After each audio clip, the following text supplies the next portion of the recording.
Y a-t-il un socialiste dans la salle? Oui. Une, deux, trois. Ça fait longtemps qu'on n'en avait pas vu autant d'un coup. Hein. Dites donc, avant de partir, vous viendrez me voir dans ma loge, je vous donnerai une adresse. Celle de Greenpeace. Il s'occupe des espèces en voie de disparition. Je sais pas, moi je serais miteux, je ferais Mitterrand. On l'appelle miteux, nous, dans le quartier. Je ferais une réserve, un parc, un camp. Remarquez, la rue de Bièvre, c'est déjà un camp retranché en soi. Hein. Ça vous, j'ai compris pourquoi toutes les petites vieilles se faisaient assassiner dans le 18e. Tous les flics de Paris sont ici. C'est un QHS. Quartier de haut socialisme. Tout ça parce que Miteux habite ici. Quand je dis qu'il habite là, j'exagère. D'ailleurs, il est rarement là. Entre deux escales, il vient faire tamponner son permis de séjour et puis il repart. Vous vous souvenez quand il est allé à Verdun voir son copain, le chancelier d'Allemagne? Je me suis même demandé s'il n'était pas à la colle avec Helmut. Fallait le voir la main dans la main avec lui. L'autre qui fait 2 mètres, en plus de ça, il avait l'air malin, miteux. Cole, on aurait dit que c'était le grand frère qui amenait le petit un peu demeuré à l'école, vous savez. Quand je dis un peu, je suis gentil, remarquez. Hein. Ça encore, ça coûte pas trop cher, Paris-Verdun en voiture. Tandis que rien que quand il va à Londres voir sa copine le Thatcher, alors là, c'est tout de suite plus cher. Ah oui. Vous savez que la dernière fois, il a pris un Airbus d'Air France. Il lui a fait faire l'aménagement présidentiel. Est-ce que vous savez combien ça nous coûte, cette connerie-là? Vous démontez les 260 sièges de l'Airbus, un par un. On installe une moquette neuve, 2 chambres à coucher, 2 salles de bain. Eh oui, Paris-Londres, 40 minutes de vol. Marqué à son âge pour s'envoyer en l'air, 2 précautions valent mieux qu'une. Chacun fait ce qu'il veut avec son cul, moi ça ne me regarde pas.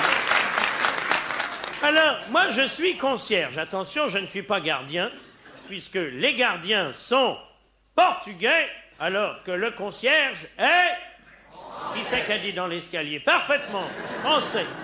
Alors, moi j'avais une propension naturelle dès la naissance, dès l'état civil, à voter Le Pen, puisque je m'appelle Adolphe. Adolphe Glandu. Et mon deuxième prénom, c'est Benito, comme le démocrate italien. Alors, je fais une carrière, vous allez voir, c'est vraiment un parallèle avec la carrière de Miteux. Je suis concierge, mais lui aussi, dans le fond, de la République. Hein? Dans quel état il a mis l'immeuble, mon Dieu. Ça, il pourrait balayer devant sa porte, déjà. J'ai été pétainiste sous Pétain, comme lui. Mendésiste sous Mendès France. J'ai été socialiste du 10 mai 81 au 11 mai 81. Et je serai chômeur en 88. Ah oui, ça je suis sûr, vous savez. Alors, je les vois tous. Le grand chouchou, le préféré, c'est Fafa, Fabius. Oh, quand il arrive rue de Bien. Il va à Lourdes, le type, vraiment.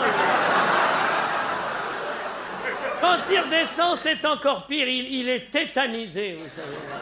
Oh, on se dit, ça y est, il a vu Bernadette Soubirous pour de bon. Alors, Fabius, comme il sait que je ne l'aime pas beaucoup, il fait exprès, il vient garer sa 2 chevaux devant mes fenêtres. Alors, ça fait un vacarme, cette 2 chevaux, remarquez, c'est vrai, c'est louable déjà qu'il arrive en 2 chevaux, ça montre l'exemple pour les économies d'énergie. Enfin, lui, en 2 chevaux, il y a 18 604 et 12 motards derrière, mais lui, il est en 2 chevaux. Alors, ça, 2 chevaux, on ne peut pas la louper. Il y a 2 énormes feux de détresse à l'arrière. J'espère qu'il ne va pas faire comme son prédécesseur, Pierre Mauroy, qui avait dit il y a 2 ans, les clignotants de l'économie sont au vert. Oui. Ah, il était temps de le jeter, le vieux, il était daltonien, dites donc.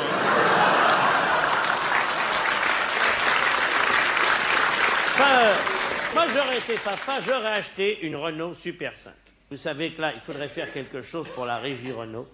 Vous savez que c'est dans un état dramatique, là. Ils songent même à appeler l'abbé Pierre comme PDG. Qu'est-ce que vous avez, monsieur, comme voiture? Une Renault? Vous avez ça, vous, monsieur, vous avez quoi? Une Renault aussi? Ça me paraît louche. Comme dirait Dalida, dont le frère est presbyte, mais enfin chacun fait ce avec son cul. Qu'est-ce que vous avez comme voiture, monsieur? Une Renault? Non, non. Monsieur, quelle voiture? Ah, une Citroën. Bravo, monsieur. Une Citroën. Vous, monsieur, vous avez quoi? Mercedes. Mauvais français, d'accord. Voiture étrangère. Eh bien, est-ce que vous avez lu la publicité? La Renault Super 5, vous faites la première révision à 50 000 km. C'est extraordinaire. Tant dire, on l'a fait jamais.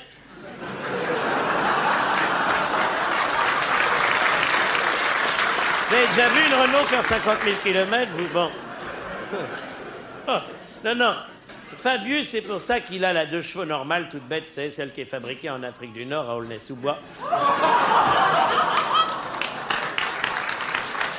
Faut dire que ce qu'il apprécie chez Citroën, Fabius, c'est le débrayage. Ça, pour le débrayage. Ils sont imbattables chez Citroën. Marquez, ils ont les cadences infernales, là-bas, ils font les 3-8. Hein. 8 heures d'arrêt de travail, 8 heures de grève, 8 heures de prière. Quand il a appris que tous les jours, à 5 heures, il se tournait vers la Mecque, Chazot a failli s'inscrire. Ah non, c'est inouï. Non. Votre Renault, et vous, votre Mercedes, là, hein?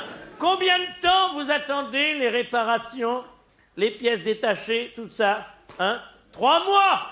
Voilà, ben oui. Tandis que chez Citroën, monsieur en a une, il sait très bien. Vous laissez votre voiture en panne devant chez vous, vous prenez le bus, vous allez à Aulnay. Vous n'êtes pas descendu du bus, les pièces détachées, vous les prenez dans la gueule. Ah oui. C'est jeter l'argent par les fenêtres.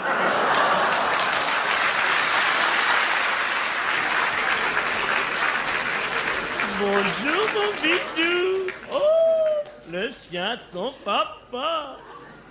Oh oui. On dit que je suis raciste, mon chien est noir, alors. Là, il y a tous mes animaux préférés. Les 2 serins dans la cage, c'est El Kabbach et Duhamel. Et là, ici, dans le bocal, j'ai Marie-Laure et Yves. Augry et Mourouzi. On n'est pas près d'en avoir un 3e.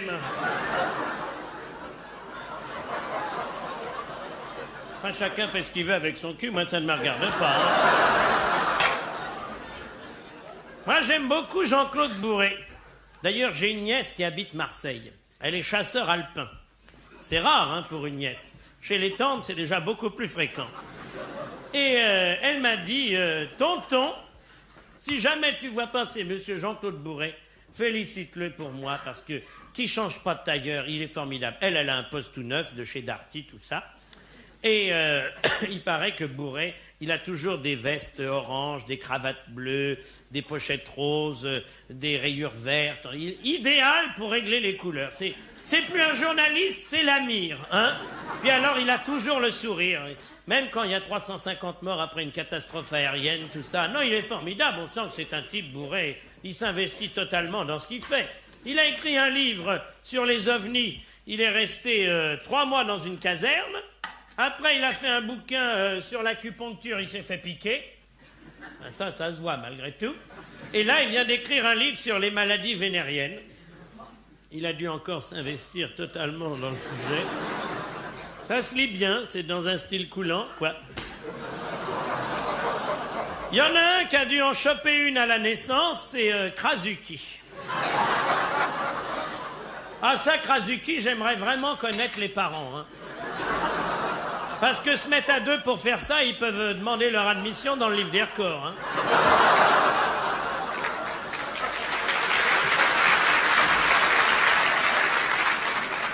Non, Krasu, il s'est bien démerdé parce que ses copains, les autres, là, ils ont été lourdés. Fitterman, Ralit, Rigou, Leport, salut!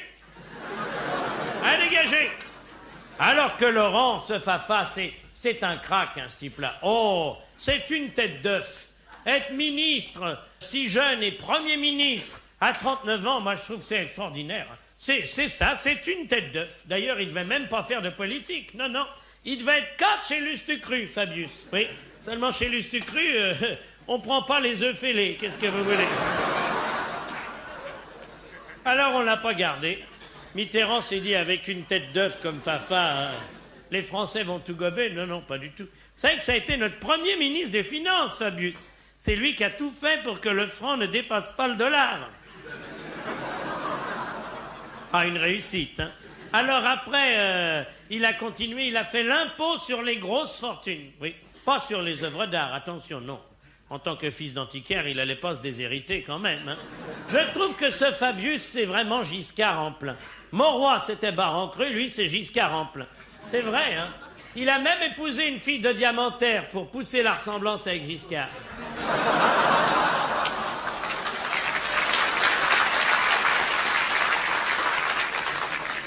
C'est mignon, Fafa, non? Hein? C'est Madame Fabius qui a lancé la mode des diminutifs. Alors, par exemple, vous prenez Bérégovois, ça fait bébé. Avec la gueule qu'il a, on en veut à laisser les vivre, hein? À la recherche, on n'a que rien. Cucu. Ça résume bien la politique socialiste. Le plus emmerdé, c'est Alain Calmat. Enfin, glissons, qu'est-ce que vous voulez. Les Français ne pensent plus qu'au cul. Regardez, même Giscard, pour vendre son bouquin, comment qu'il l'a appelé, 2 Français sur 3. C'est dégueulasse, non?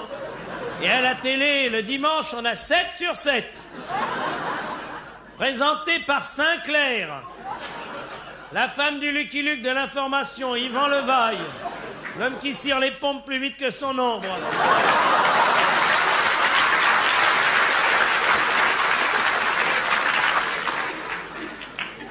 Il y en a un, il m'a surpris, c'est Morosi. Je me suis dit, avec l'arrivée de la gauche, quand même, lui qui est rentré après mai 68, il va certainement sauter. Non, non, il est toujours là. Il a dû sauter, mais avec qui, ça? Enfin, chacun fait ce qu'il veut avec son cul, moi, ça ne me regarde pas, hein.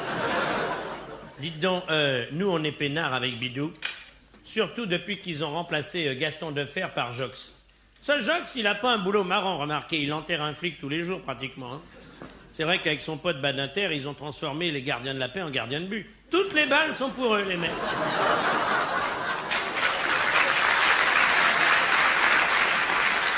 Ben, Badinter, c'est le Max Meignier de la justice. Sa devise, c'est relax, Max. Ah. Oh non, non. Remarquez, il faut le comprendre, Badinter, il est avocat. Il faut quand même qu'il se constitue une clientèle pour 86 quand il sera lourdé, hein. Il y en a une qui n'est pas gâtée non plus, c'est la Roudy, hein. Yvette Roudy, c'est elle qui a dit « Il faut féminiser les mots ». Alors, par exemple, contre-maître, ça se dira contre-maîtresse. Moi, je suis emmerdé avec ma nièce, là, qui est chasseur alpin. Comment je vais l'appeler, la pauvre petite? Et Madame Jospin, elle a du mouron à se faire aussi, hein. Alors, Roudy veut que la femme remplace l'homme partout. Alors, par exemple, dans la police, des femmes, dans l'armée, des femmes, sur les chantiers, des femmes, les déménageurs pour monter des pianos au 8e, des femmes, comme dit Philippe Bouvard qui connaît bien le coin, il n'y a plus qu'au Bois de Boulogne qu'il y aura encore des vrais mecs. Et encore, même pas des Français, non, des Brésiliens. Toutes les putes sont brésiliens aujourd'hui, pendant que nos Bretonnes font les crêpes à Perros-Guirec, ah non. Alors, Roudy, elle a dit « Je veux l'égalité des sexes ». On voit qu'elle n'en a pas vu beaucoup dans sa vie, hein. Et elle a dit « Je veux l'égalité des sexes et en tant que ministre, je prendrai moi-même les mesures ».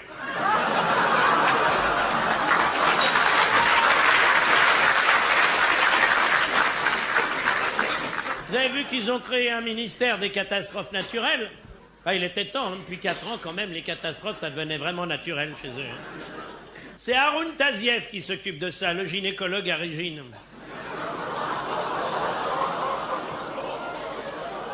Ah, il faut ça, hein. Alors, il s'est penché sur le cas le plus désespéré du gouvernement, Huguette Bouchardot. Mon Dieu que ça existe des choses pareilles. Il paraît qu'enfant, elle a été bercée trop près du mur. Huguette Bouchardot, elle est ministre de l'Environnement chargée de la nature. Elle n'est pas rancunière, hein, non.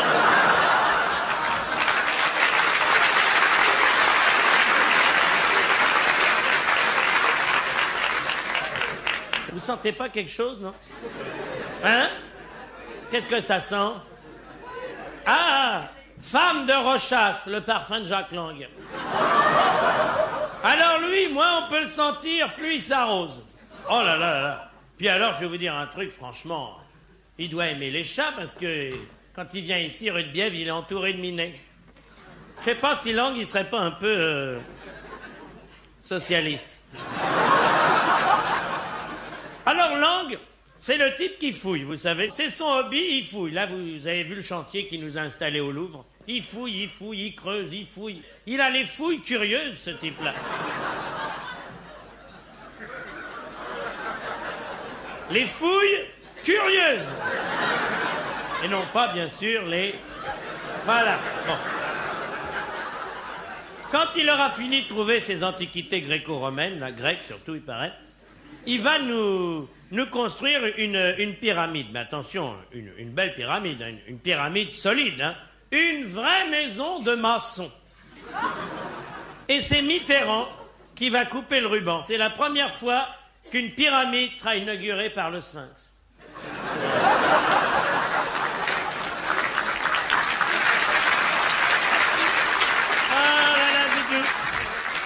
Allez, on va se coucher, va, monte.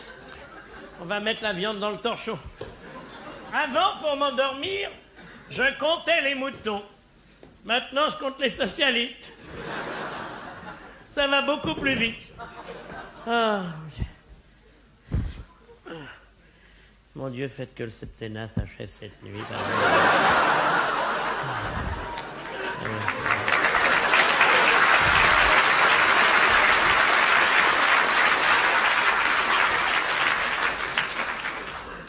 Tu viens de coucher, Bidou, non? Monte sur le lit si tu veux, non? Tu veux pas? T'es pas un peu marseillais, toi, non? Hein? Tiens, dites donc, à propos du marseillais, là, il y en a un qu'on voit plus du tout, c'est de fer. Hein. Oh là. Je le chahute, mais je l'aime bien, dans le fond. Oh, c'est vrai, j'ai ma nièce, là, celle qui habite Marseille, qui est chasseuse, comme dit Madame Roudy. Elle m'a envoyé une carte postale, elle m'a mis tonton. On a eu très peur pour Gastounet parce que Jean-Claude Gaudin lui a foutu une peau de banane sur la cannebière. Le vieux s'est étalé tout son long. On s'est dit, ça y est, c'est le col du fémur, il va y passer. Non, non. Une fausse fracture. Ah,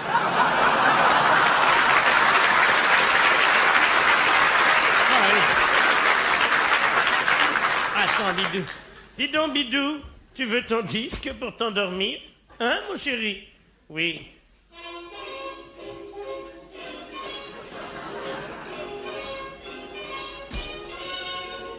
La patrie renaîtra, maréchal, maréchal, nous voilà. Ah, c'est un homme comme ça qu'il nous faudrait, vous comprenez? Pas miteux. Miteux, j'y comprends rien, sa politique, moi. L'Est, l'Ouest, le Nord, le Sud, il veut les grands équilibres. Il veut que tout soit toujours en équilibre. C'est plus un président, c'est un fléau.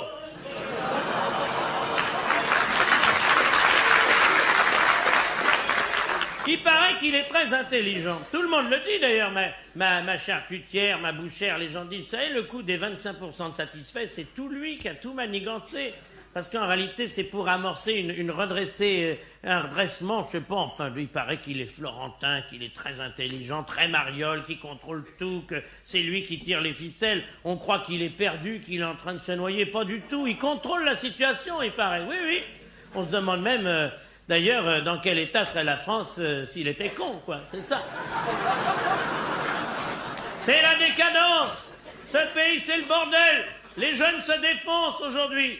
Ah, mais plus au boulot comme moi dans le temps, non, non. À la colombienne, à la péruvienne, des herbes étrangères en plus, même pas françaises. À quoi ça sert que Ducrot, il se décarcasse?